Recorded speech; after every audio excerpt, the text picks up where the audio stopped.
Today's episode is sponsored by Dancesoft Gamers. Dancesoft Gamers is the leading distributor of video games and other consumer gadgets like the podcast microphone sets, ring lights, headphones, and affordable smartwatches, and many other cool gadgets. For these and more, visit their website at www.dancesoftgamers.co. That is www.dancesoftgamers.co. As we wait, I think I can see her, but I don't know what's going on. Welcome to the Ugandan Boy Talk Show podcast. We're here back again. And yes, sir. Let me give her a call. Hey, I can see you, but I can see your name, but I can't see your video or hear your audio. Is everything all right there? Let me get it on. Okay. Because I was waiting. Okay. All right. Now I see it.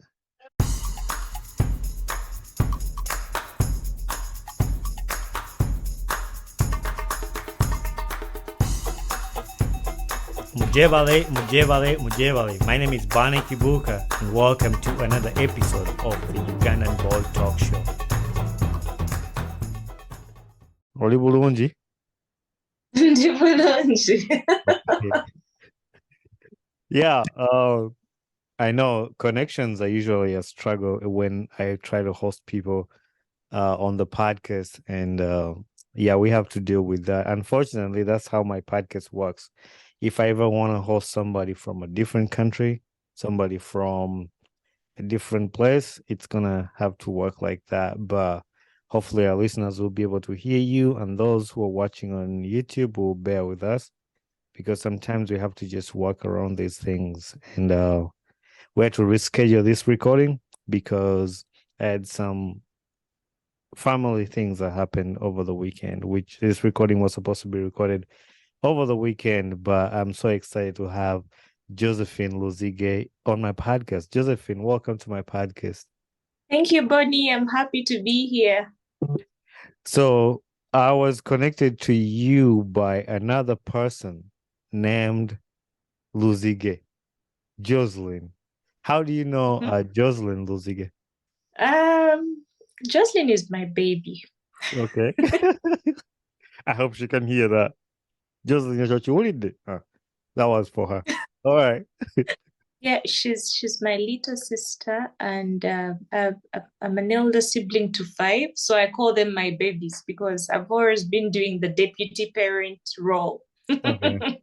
So I understand Jocelyn is living in America right now, and you're living in Uganda. Why did you decide to leave your baby to separate from you?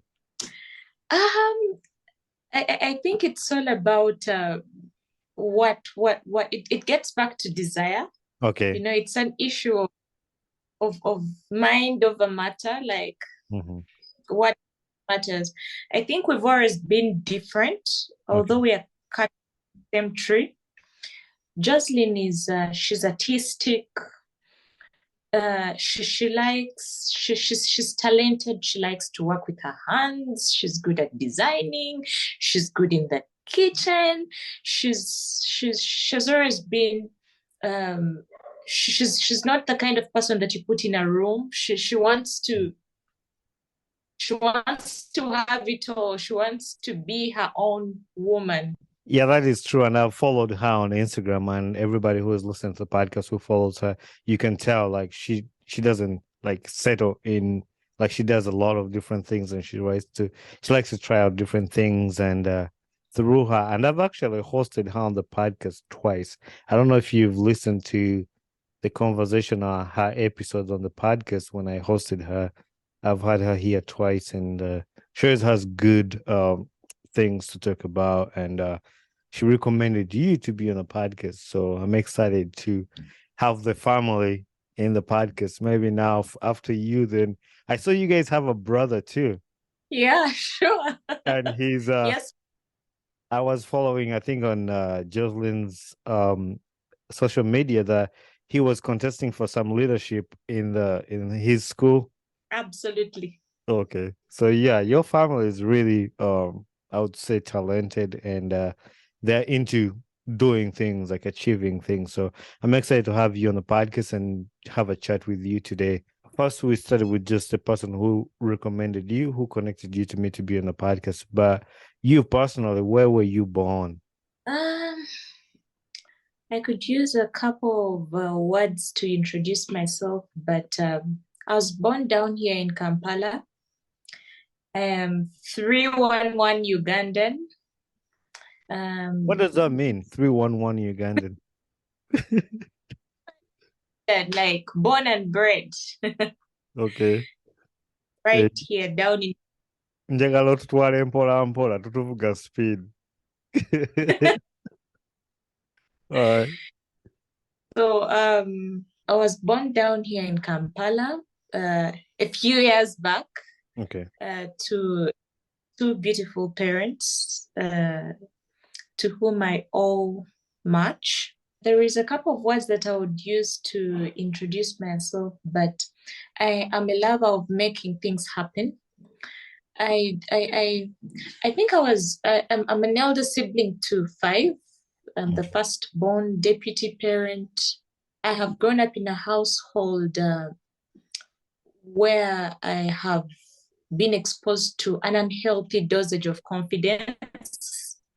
I call it unhealthy because it's quite rare down here, especially in Uganda, that you meet such circumstances, especially for females or young girls like me that are exposed to just everything. So I've grown up in a gender in a gender neutral family, not in the aspect of you choose what sort of gender you belong to, but where a girl does what a boy does and a boy does what a girl does.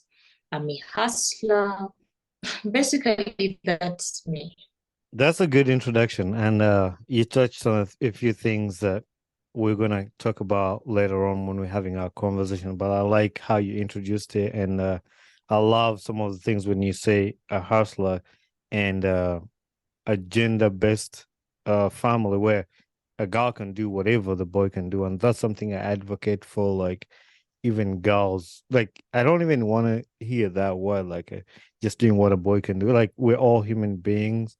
I mean, it's just we just different gender, but I feel like there's a lot that a girl can do, so as a boy or a boy, so whatever. Like, I don't even, that doesn't surprise me anymore when a girl can do what a man can do. And I feel like that's, I don't even want to have a conversation about that, because it's sometimes it's just putting another person down and putting another person up, which no. So, I believe, and I've seen your social media, you got into law, and you're working through that in the field. So our conversation is going to be based on that, because, and whatever level you are at in law, which we will, our listeners will find out, I'm sure what you've gone through so far is enough to help another child, another youth, another person out there that wants to do law or wants to go the same path. I'm sure you've experienced some things that you can advise somebody, like, hey, you can do this or you can do this. This was good for me. This was not good for me. Or this I don't know, but this is what I hear. Just to share your perspective on that. But before we go into that, walk us through your school life, like your primary, high school, and university where you went to school. Um, Mine has been a journey of attending various schools, but I should say that the biggest lessons I've attained were not from school, but from different people. But I started going to school at 2.5 years at Victoria's Primary School. My mom was working. Incidentally, I think I fetched my passion in the legal profession from my parents. Both my parents are practicing advocates Okay. down here in Kampala, different fields. So at 2.5 years, my mom is a strong advocate for education. So at 2.5, I was already in school. Mm-hmm. So I grew victorious up to my primary 7, and I believe that it is it is while I was a student at Victoria's Primary School that I obtained a foundation for a lot of things that have seen me through my career path. I think it was one of the few environments where I got to experience the differences that girls who dream face with men or with boys that dream. So it is while I was a student at Victoria's that I managed to get grounded, that I got a hold of what I wanted to be. And after cultivating that, I come from a Catholic family. So I moved on to Trinity College Nabingo for my O level. Mm-hmm. And it was an experience quite tough, Bonnie. Yeah. Strict girls school. Tell us about that, because for us, we're in these local schools and we're thinking like kids in Trinity College Nabingo are living the best life. But what do you mean when you say it was a tricky college, your time in Trinity College? Coming from a mixed school, that is my primary school was mixed, both guys and girls. Going into a single-sex school, it was quite hard adjusting, first of all, but the routine alone, later on, I figured that it introduced different ideas to me that I've used in life, that have made me what I am. You know, it's different once you are investing in both females and males in the same environment, and once you are paying attention to the females. Bonnie, I should tell you that females are sensitive when it gets to education, when it gets to career. We tend to need special attention. And I believe that I found that in a single-sex school. I was exposed to a lot. We used to wake up, do jogging in the morning. We used to go and peel bunches of matoke. We used to scrub clean the entire school. So it gave me a foundation. It gave me exposure to both being a career woman and, should I say, a wife material. There is an element of single-sex schools down here in Uganda. They don't just mold you for your career.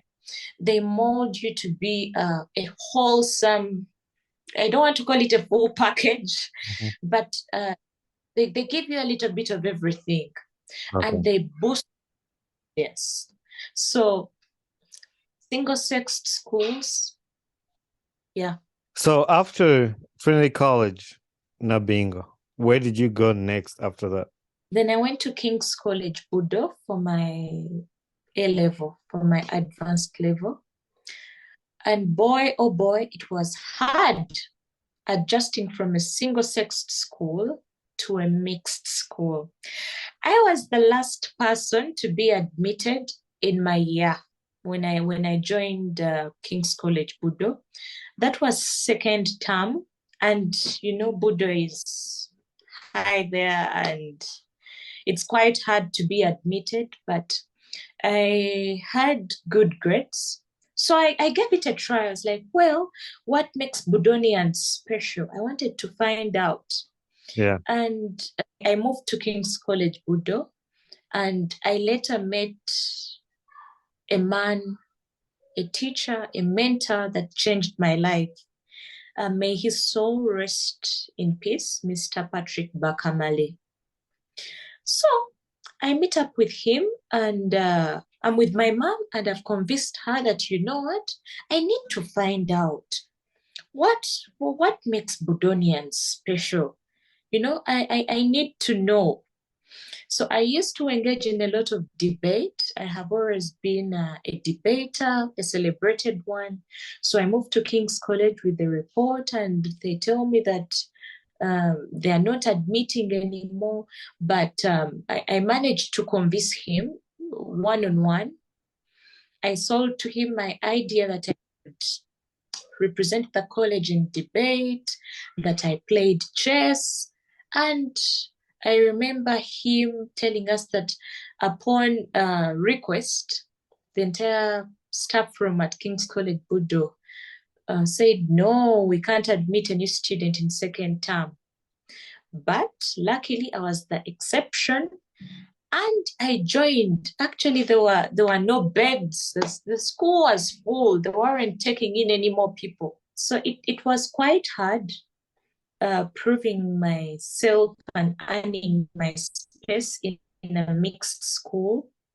But I remember securing my space by my performance, and stuff started moving, stuff started adding up. Yeah. So I want to jump into your career or your law, and you kept telling us how you picked up your desire to be in law from your parents who are also lawyers. When was the first time, like when you've grown up, when you've like gone through school and you know what it takes to be a lawyer? When was the first time you knew that you're gonna be a lawyer and that's what you want to do? I was 6 years, Bonnie. I was 6 years. I was in primary two, and I knew I would be a lawyer. I have a recollection of moving with my dad to a courtroom, and I remember a man was set free. He was in custody, I suppose, and he was set free. He had a crying wife and about two kids my age. One was actually younger than me. So I saw my dad standing for this family. And then I saw the happiness that they felt when this family reunited. And I was just a little girl. I was in primary two. Yes, I must have been primary two, around 6 or 7. And it got stuck in my mind that I would be a lawyer, that I would work upon making people happy, reunited, and that's the first recollection I have. Yeah. So when did you then, now you've talked about that story of reuniting people, and I see now you chose to be an immigration lawyer. Is that the reason why you chose to go into immigration, to make sure you bring, and what does an immigration lawyer do? Well, about immigration, I specifically chose to venture into immigration despite very many opinions against it after I experienced a different instance, but still in the same bracket of law. So that was around my S2, that is senior two. I was in Trinity College Nabingo, and I was traveling. That must have been 2012. Yes, May 2012. I was traveling to the US via Schiphol, Amsterdam Airport. Yeah. I witnessed a mother. She must have been either Ghanaian or Nigerian. She had 6 kids, just like my mom had.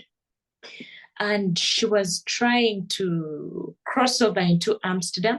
I think she was trying to cross customs from Amsterdam to catch the next flight into the US. And she had issues with her passports. She was facing a lot of racism. She would not appreciate the language. And she had a blended family. Part of her kids were black, were persons of color, and the other kids seemed to be of a different race, specifically white. So it was quite hard. I witnessed her being tossed around, thrown around. Her kids were crying. And it's at that point that I experienced what was happening at customs, that I got the feeling in my heart that I had to be an immigration lawyer, not just a criminal lawyer, because there is very many criminal lawyers, commercial lawyers, but a lawyer that represents people, people that are moving, migrants. Then when it gets to the many stories in Uganda of the Ugandan girls working in Saudi Arabia, I remember at a certain point living in Tebe Airport, And there were long queues of Ugandan girls my age who hadn't gotten a chance to education, squatting around the airport, and they were being taken. They were all in uniform. So I wondered what was happening, and they were being taken in the Middle East to work. And there is a certain season, it was around 2015 to 2016, harvesting of organs, Ugandan migrant workers, Ugandans working under the authority of Indians, Chinese, poor pay, all that. It kept on adding one to one to make two and three. And I felt the need to stand out and represent people dealing with immigration, that is migrant workers, and people crossing borders. Yeah. That is good that you talked about that, because when you first gave us the experience of when you're in Amsterdam, my mind just straight went to Uganda. It's like, how do Ugandans suffer from immigration? But I'm glad that you talked about that, the kids, the young girls and boys who leave Uganda to go to these um, countries to work, like Dubai, Saudi Arabia, all that. That could be like immigration. So I'm glad you mentioned that for our listeners to hear that. Um, the other question I wanted to ask you, like, yeah, we grew up thinking I want to be a lawyer, I want to do law, but what would you tell a child right now? That's why would somebody want to do law? If you could, not persuading, but like giving somebody a reason why they should do law, or why even normal people who are not lawyers need to understand the law. Well, to anyone considering this field, first of all, I would urge them to do it out of a position of passion and not convenience. I would advise someone to take on this path because they want to, because it is a tedious field. It is demanding. It demands for effort. It demands for presence. It demands for a lot. So it is something you do out of passion. But for someone starting out, I would basically tell them something simple. To be so skilled, to be so vigilant, to be flat out fantastic, such that their talent is recognized despite where they are. One thing about any profession, I believe, or any career that I have learned over time is that nothing beats competence. The moment you choose a field and you give it your best, you're competent, you seek out the qualifications, and you don't have a money mindset, you are destined for greatness. I'm glad that you talked about do it as a passion. And that's something I advocate for on the podcast. Anytime somebody asks me about, like, I'm an airplane mechanic, and ask you, what would you tell somebody who wants to do that? The first thing is a passion. You'll never enjoy something unless it comes from your heart, if like you're forced to do that. So the first thing is That's right. like it had to be something from your heart. So what is your first experience as a lawyer? What was your first experience? Like he could have been, I mean, you shared about when you went to the court with your uncle. No, with your dad, sorry. You shared when you went to the court session with your dad. But what was your first experience as now, like when you're in the field? What was your first on your own? Um, I should say I've had a couple of experiences alone. I've stood on people's shoulders in this profession, but my past experiences were back door or behind the doors while I was a law student.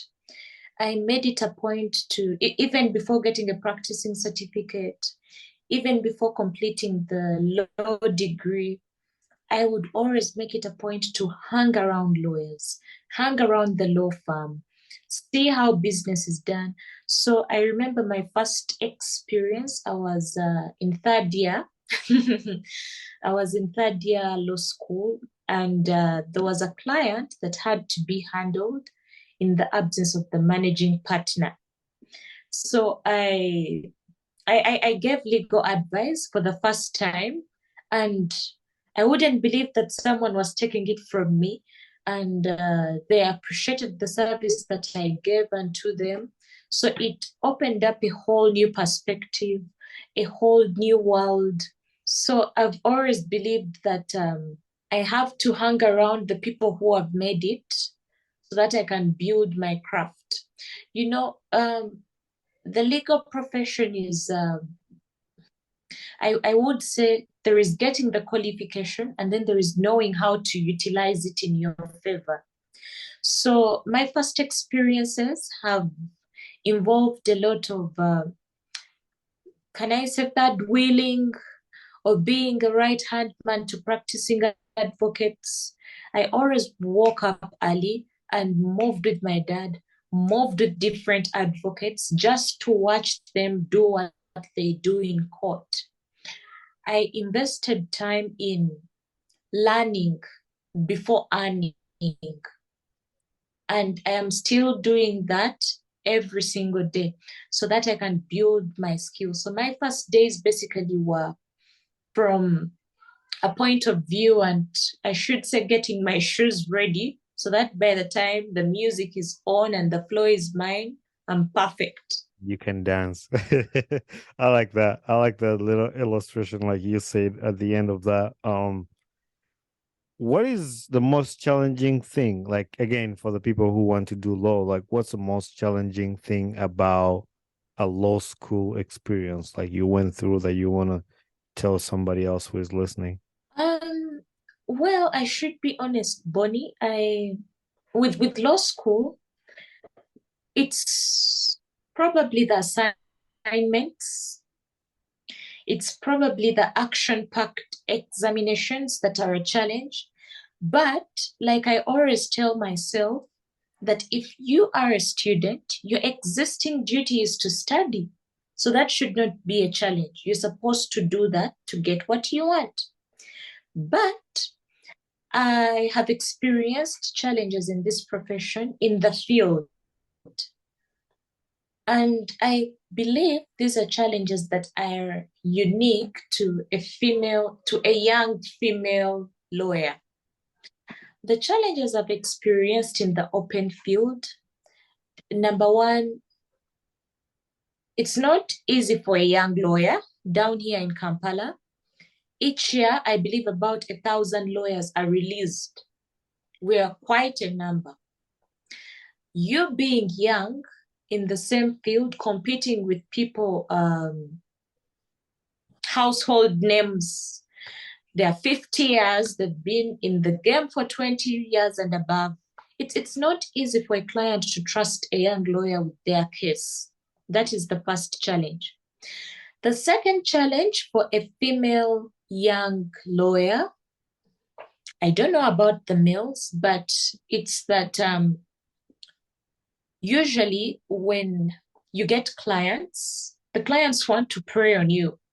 So it's a field that has that favors the males. It is hard to say, but you have to be strong, you have to be principled, and you have to have emotional intelligence and regulation to succeed in this field. Your ability to redirect a client that, look here, if you're here for my legal services, there is a boundary.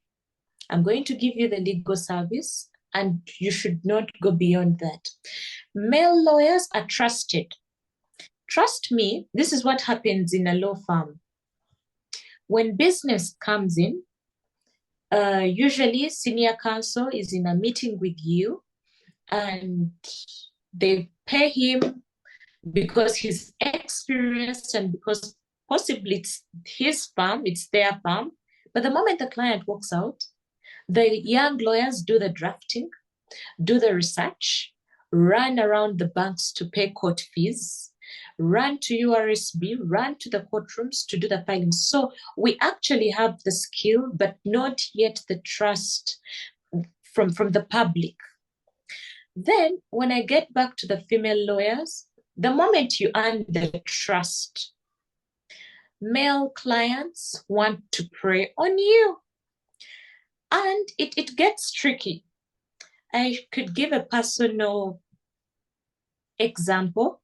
Over time, you get a client, they trust you to do their work, and indeed you're going to deliver, because from practice, we female lawyers are much more trustworthy. Usually the males are involved in a lot of dirty deals with the money, blah, blah, blah. So a female lawyer delivers, but what happens? You get a male client and he's giving you a phone call at 2 a.m. Counsel Nkozotia, and the client pays. Possibly you give him a fee note of around 10 million shillings, which is around $3,000. He pays half, 1,500 USD, and the other half may never come if you don't yield to his advances.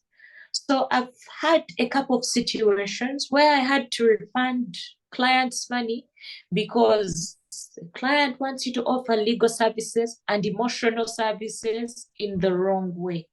So it's a tricky field out there. Today's episode is sponsored by Dancesoft Gamers.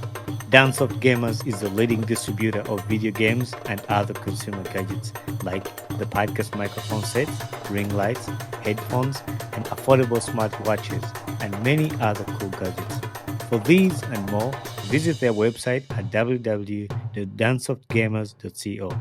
That is www.dancesoftgamers.co. Yeah, I just wanted to touch on the challenges you talked about in the other section, but I'm glad you touched about that, and that's exactly what I wanted to hear. Like, I wanted you to share, because many people out there, they don't know these inside things, and not until we get people like you who are in the system, who are going through these things to set them out. Some people may they won't know about it. So I'm glad you shared that, and that's exactly what, if anybody was listening to hear something, at least they had that to know. And I know I had a lot of questions for you. Maybe we'll have you again sometime to have a longer and deeper conversation about law. But I have a few questions I like to ask people at the end of the podcast to share their mind about some things. And one of the questions is, what's a life lesson you've learned in life till today? Well, there are quite a number. One is that there are two tragedies in life. One is getting what you want, and the other is getting it. While you may struggle to get what you want, there has to be a certain point when you invest a lot in keeping what you get. I don't know if it makes sense. So it's not enough to just desire something that, look here, I want to do this, I want to build my career up to such a level. But even after you get what you desire, it could be a business goal, it could be a fitness goal, a relationship goal. There is another tragedy in trying to keep it and having the wisdom to keep it. So I've discovered that you don't stop when you get what you want. You keep working. Then the other that I have learned is competence. Competence, any day, anytime. Down here in Kampala, especially in Karia, there is what we call Gamba no Gu. Gamba no Gu. It loosely means who connected you, what family are you from, what's your tribe, like what are the extraneous factors that must be considered for you to be somewhere. And life is teaching me that your Gamba no Gu won't always lead you to places. You know, there is a famous quote that says that beauty is taking women into marriage, but character is busy returning them to their father's houses. While you may be connected, there is what they say, you come from the right tribe, from the right family, you have the right appearance, all that has a certain limit. And the limit is competence. If you're not competent, all that may never help you.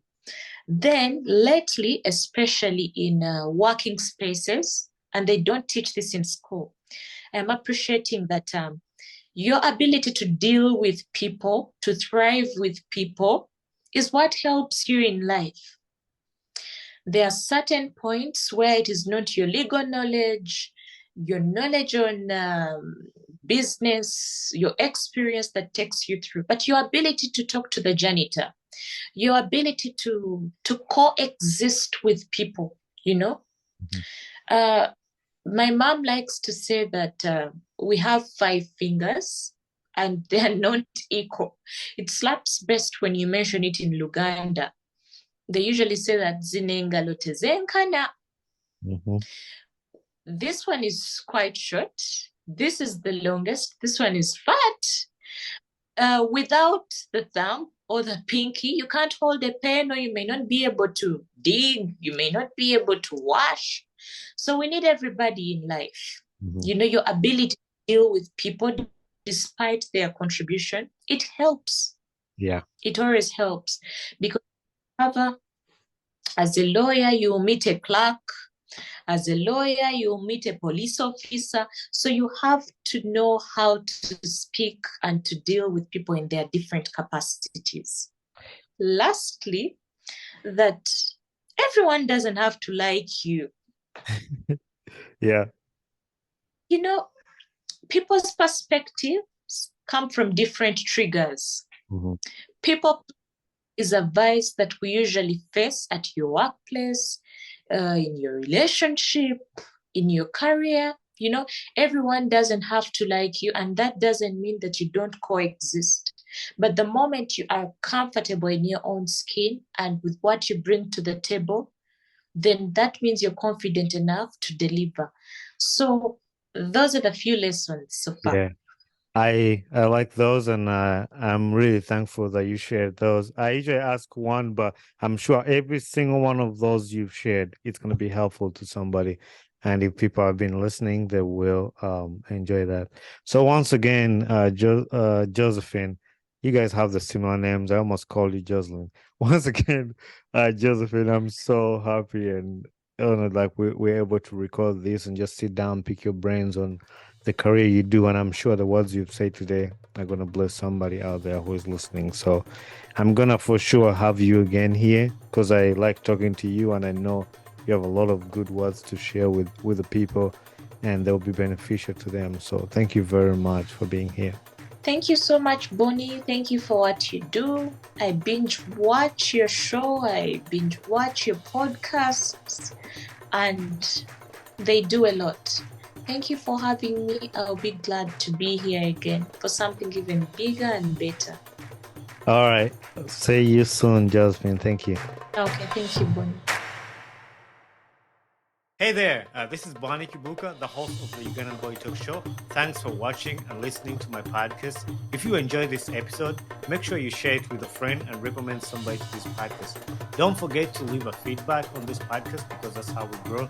And also don't forget to share, like, subscribe, and comment. Join us on our social media platforms on Instagram, Twitter, Facebook, and YouTube. So we'd love to hear from you. Thank you very much and be blessed.